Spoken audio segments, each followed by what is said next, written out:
Coucou tout le monde. Alors je suis avec mes copains Le Mignon et Pikachu.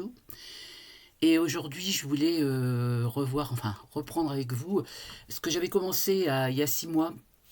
Les perles de mes étudiants, mes étudiants, de certains étudiants en IFSI. Alors c'est vrai que la plupart, peut-être que certains... Attends, je vais te poser toi. Hop, toi aussi. Si certains tombent là-dessus, ils vont se dire, bon, enfin, en fait, je pense que par contre, les infirmières qui risquent de tomber sur cette vidéo risquent d'être assez de rire quand même, hein. Voilà, alors alors là, ça remonte à loin, parce qu'en même temps, je lis, hein. En 2011, j'avais eu, dans une copie, j'avais eu l'aspirine, c'est de l'acide phallique, déjà, hein. Et le paracétamol, c'est de la codéine. Bon, hein, voilà.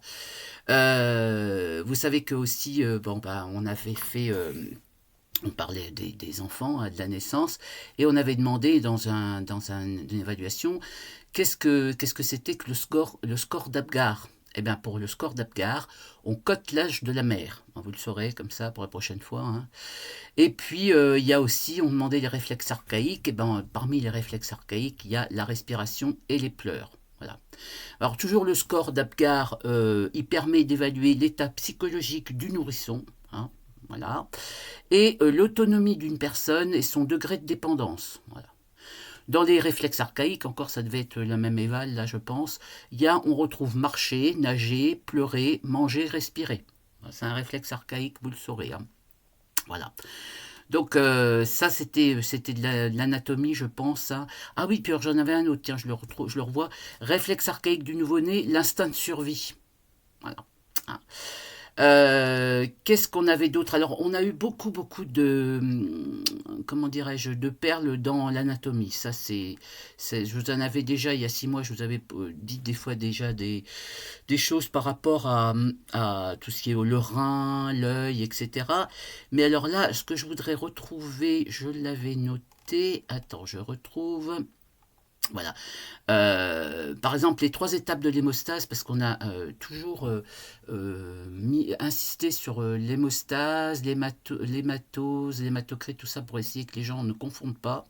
Et là, dans cette copie, on avait les 3 étapes de l'hémostase sont 1. La formation des globules, 2. La création du plasma et 3. Le mélange des deux. Voilà.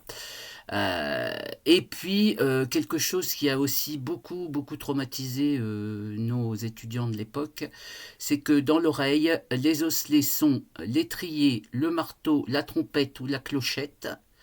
Dans une autre copie, on avait les osselets sont le caisson, l'osselet, l'étier et la collée. Voilà. Donc voilà, bon, il y en a d'autres. Je vous en referai encore une petite compilation à un autre moment. Bon, ceci dit, là, j'aime. C'est pas pour me moquer, hein, je dis bien, c'est pas pour me moquer, parce que moi-même, quand j'étais étudiante, j'en ai fait ma part. Mais c'est toujours assez drôle après de revoir ça, et puis avec un peu de recul. Enfin, j'avais fait, avant de partir à la retraite, j'avais fait toute une compilation que j'avais redonnée à mes collègues, parce que ça va donc de 2011, l'année dans laquelle enfin, à l'année où j'ai commencé à être formatrice, jusqu'en 2025, l'année où enfin 2024, l'année où je suis partie. Voilà. Alors, bon, bah voilà, merci à tous ces étudiants qui m'ont bien fait rire, qui nous ont bien fait rire et qui, je suppose, maintenant rient pas mal aussi de ce qu'ils ont pu dire. Attends, je veux dire, voilà, allez, on va vous dire au revoir. Au revoir, au revoir.